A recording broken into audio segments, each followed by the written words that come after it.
All right, welcome to the deep dive. Today we're taking a look at something pretty wild. It's documentation about this thing called SCP-004, held by something called the SCP Foundation. That's right. And what we've got here describes this SCP-004. Essentially, it boils down to, well, an old wooden barn door. They call that SCP-0041. Okay, an old barn door. Yeah, and it's got a set of 12 keys that go with it. They're all rusted steel.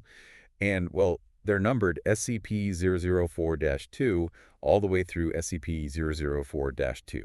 So just a door and some keys, right? I mean, on the surface. But something about this really caught your eye, and I think our listeners are probably wondering the same thing. Like, why would a simple door and a set of keys need all this documentation, this intense level of secrecy and control? That's exactly what makes it so fascinating. This isn't your typical antique shop find. There's something way more to it. And as we go through this, I think it'll become pretty clear why a whole organization's focused on keeping this thing contained. Okay, so let's get into it. The records start back in July 1949.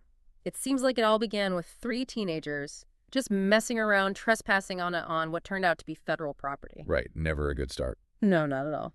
So they stumble across this rusty old lockbox, and inside there are these 12 keys. Okay, so what do teenagers do when they find keys? They look for the lock, right? Of course. And wouldn't you know it, they find it, this old barn door.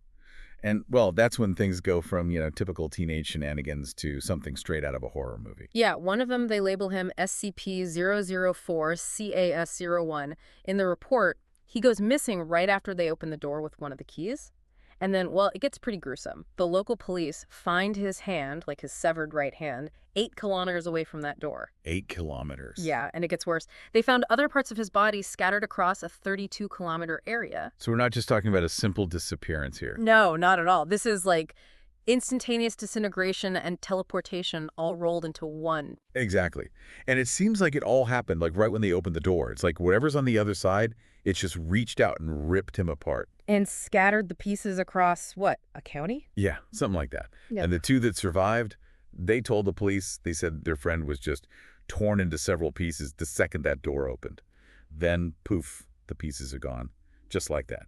That's when the SCP Foundation steps in. It's clear this is way beyond anything the local authorities can handle. Right, this is not your everyday missing persons case. Not even close. So what happens next? I mean, the Foundation has this door, they have these keys. What do they do? Well, this SCP agent, they just call him Agent Ij, he gets a hold of the keys. And they start running tests, trying to figure out what they're dealing with. Makes sense. And one of the first things they find out is all 12 keys fit the lock on the barn door. Hold on, all 12 keys for one lock. Yeah, it's weird, right? You'd think thered be like, 1 key per door. But nope, all 12 work. That's already pretty strange. But I'm guessing it gets even stranger when they actually start using the keys. Oh, yeah. So they bring in these Class D personnel. Basically, they're expendable people they use for dangerous testing. Right, often prisoners, as I understand it. Right, exactly. And they tell each one to take a different key and open the door, see what happens. Sounds risky. It was. Out of those 12 people, only 2 made it back alive. Wow. That's a pretty terrible survival rate. Yeah, no kidding. The reports say that with 10 of those keys, the people were just ripped apart, torn in multiple directions, is how they put it. And at first, they couldn't even find the pieces, like they were just completely gone. It was only later that they recovered a couple of body parts from each person, scattered who knows where. Except for the one who used SCP-004-ERS, his remains, they found those all scattered close by the door. So different keys, different outcomes, but all pretty bad. Yeah, pretty much. Yeah. Except for those 2 survivors, like you said. One of them used SCP-00047, and he came back just fine, no injuries or anything. But what he described, well, that's a whole other story. Oh, what did he say? He said he walked into this huge room, way bigger than the building should allow, like way bigger. And when they sent a team in after him, they couldn't even measure the room. It was like the space inside was completely different from the space outside. They could only feel the door frame and whoever was inside. Anything else, it was like it wasn't even there. That's wild. It's like the door leads to a pocket dimension or something. Yeah, something like that. Like it's a whole different reality with its own rules. And then there's the other survivor, the one who used SCP-004-2. He came back, but he was in a catatonic state, completely unresponsive. And he kept trying to claw his own eyes out. They had to restrain him. That's horrifying. And it sounds like that whole experience really messed him up mentally. We'll get into more detail about what happened with that key in Appendix A later, but it's clear that the Foundation realized they were dealing with something really dangerous here. Absolutely. I mean, you have people getting dismembered, disappearing, going insane. They had to do something. So what did they do? How do you contain something like that? Well, for starters, they put some serious security protocols in place. Like if they ever need to move those keys off-site, they have to have 2 level 4 security personnel with them at all times. Level 4? That's pretty high-level stuff. Yeah, they don't mess around with this thing. And there's one absolute rule. Hmm. Nobody, and I mean nobody, Okay. is allowed to take anything through that door. Not even for research purposes. Nope. They're not willing to risk it. They figure the consequences are just too unpredictable. And I bet there are consequences for breaking that rule. Oh yeah, you break that rule, you're done. Immediate termination. Wow, so they're really serious about this. So it's not just the keys that are dangerous, it's also whatever's on the other side of that door and whatever you might bring back with you. Exactly. They're trying to contain the whole thing, the door, the keys, and whatever lies beyond. And they have a pretty extreme backup plan if containment fails, right? That's right. If things go south and they can't secure the keys, they're prepared to detonate a warhead at the site where they're keeping this thing. A warhead. That's intense. It is, but it shows you how seriously they take this threat. I guess when you're dealing with interdimensional portals and reality-bending keys, you have to go big or go home. Exactly. And not taking any chances. Even access to the door itself is restricted. You need level 1 clearance just to get near it. And to actually use the keys, you need a level 4. So it's not just about keeping the keys safe, it's also about controlling who has access to this whole other reality. Right, exactly. They're trying to limit exposure to this thing as much as possible. And it's not just the immediate danger of the door and the keys. There's also this whole other layer of strangeness to it, these anomalies that started popping up. Oh, right. We touched on those earlier, like that whole thing with the area around the door being declared hazardous because of unexploded ordnance. Yeah, that was back in 1949, right after the initial incident. They basically cordoned off the whole area under a fake pretense to keep people away. A classic cover-up. But I guess when you're dealing with something this weird, sometimes a cover-up is the easiest way to handle things. Probably. But it wasn't just about keeping people out of the immediate area. Yeah. By December 1950, they had confirmed that there were space-time anomalies happening because of SCP-004. Space-time anomalies. Yeah, like distortions in time and space. And that was enough to make them put a hold on all testing for a while. So they realized they were playing with something they didn't fully understand. Exactly. And things got even weirder when the remains of that first kid, SCP-004-CAS-01, reappeared. Reappeared. Like his body just showed up again. Yeah, decades after he disappeared. Ah. And it wasn't just him. One of the test subjects, SCP-004-ARS-02, he reappeared too. And get this, their bodies weren't decomposed at all. And they were still warm, like they had just died. So they were gone for years, maybe decades, and then they just popped back into existence, perfectly preserved. Yeah, pretty much. And the records show that both of them used the same key, SCP-0004-A. So that key, it's not just sending people to another place, it's messing with time, too. Seems like it. And the Foundation, they're still trying to figure out how it all works. This whole thing just keeps getting weirder and weirder. It really does. So what did the Foundation do? I mean, they have this door that leads to who knows where. They have keys that can dismember people, teleport them, send them through time.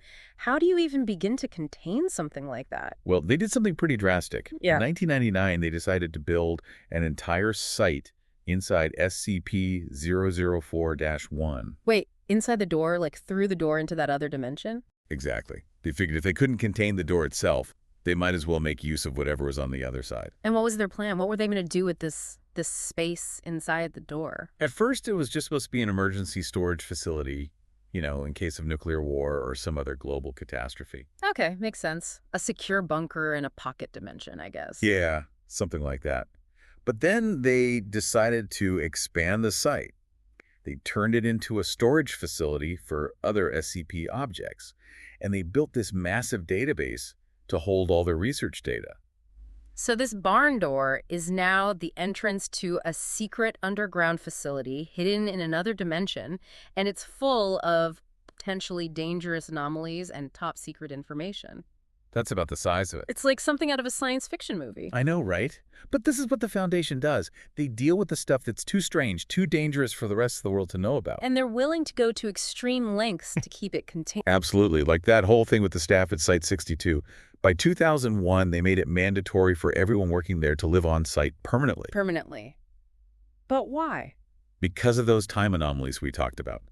People who left the site kept reporting losing time, like hours or even days would just disappear. So it was messing with their perception of time? Yeah, and the Foundation was worried about what would happen if that started affecting people outside the site. Mm. So they decided to just keep everyone inside permanently. So these people, they basically had to say goodbye to their families, their lives outside the site? Yeah, it was a pretty drastic measure.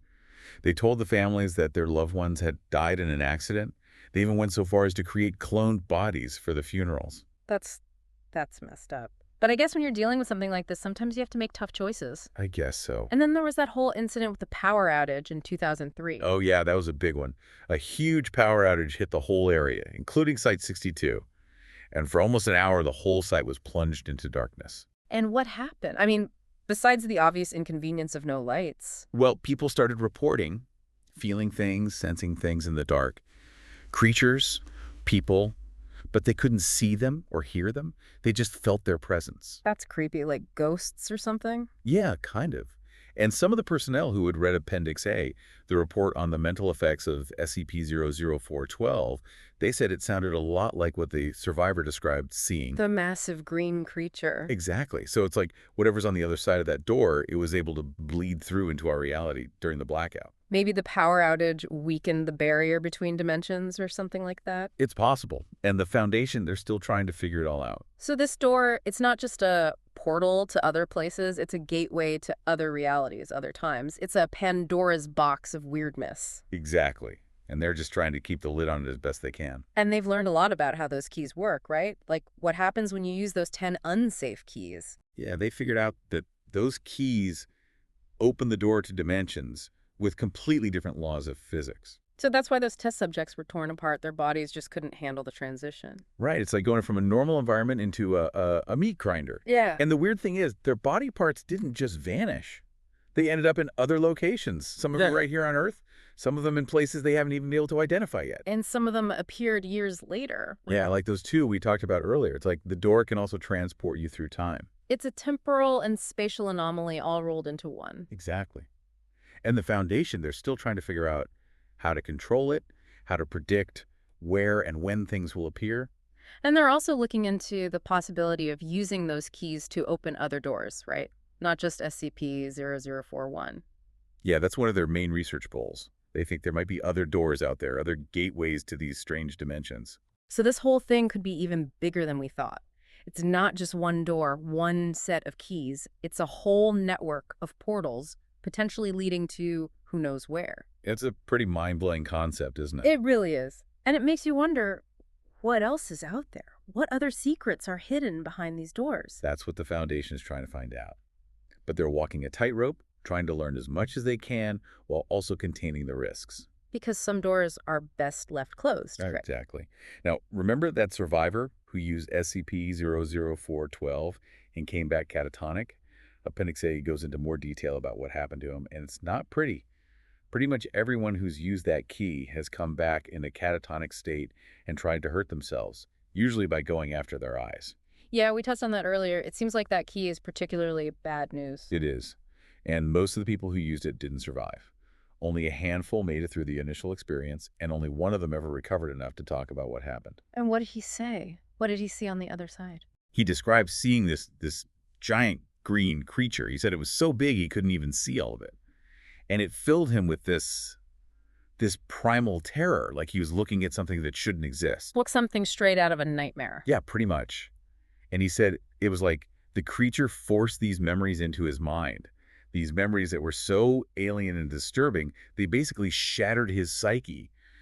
And then after that, he couldn't remember anything, not even his own life. So it wasn't just a physical assault, it was a mental one too. Exactly. It's like whatever's on the other side of that door, it can mess with your mind as easily as it can tear your body apart. So we have a door that can teleport you, dismember you, send you through time, and drive you insane.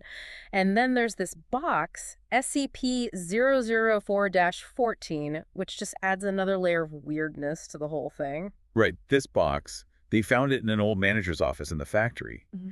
And what's strange about it is that it's bigger on the inside than it is on the outside. Wait, what?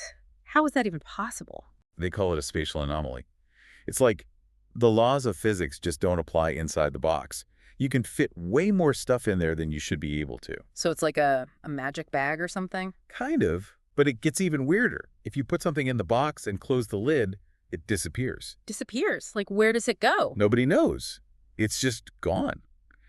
And the Foundation has even lost people this way. They've put personnel in the box and closed the lid, and they've just vanished without a trace. And the records say that those disappearances have been affecting the dreams of, well, they don't say who, the information's redacted. Yeah, it's like the box is somehow connected to the subconscious or maybe to another dimension altogether. You're not really sure. So we have a door that leads to God knows where, keys that can do all sorts of crazy things, a box that makes things disappear, and a bunch of people who are stuck living in a secret underground facility because they might be contaminated with time cooties. This whole thing is just, it's mind-boggling. It really is. Yeah. But that's the thing about the SCP Foundation. They deal with the stuff that's beyond our understanding, the stuff that challenges our very perception of reality. And they do it because they have to. Because if they don't, who will? And sometimes the best way to deal with something you don't understand is to just leave it alone. Exactly. Some mysteries are best left unsolved. So let's recap for our listeners. We've got a door that might lead anywhere, keys that can do just about anything, a box that makes things vanish, and a whole organization dedicated to keeping it all under wraps. And all this from a simple barn door and some rusty keys. It really makes you think, doesn't it? What else is out there? What other secrets are waiting to be discovered? Or, maybe, better yet, left undisturbed? Because who knows what might happen if we open the wrong door. Exactly. And on that note, I think we'll leave our listeners with that thought. Thanks for joining us on The Deep Dive. Until next time.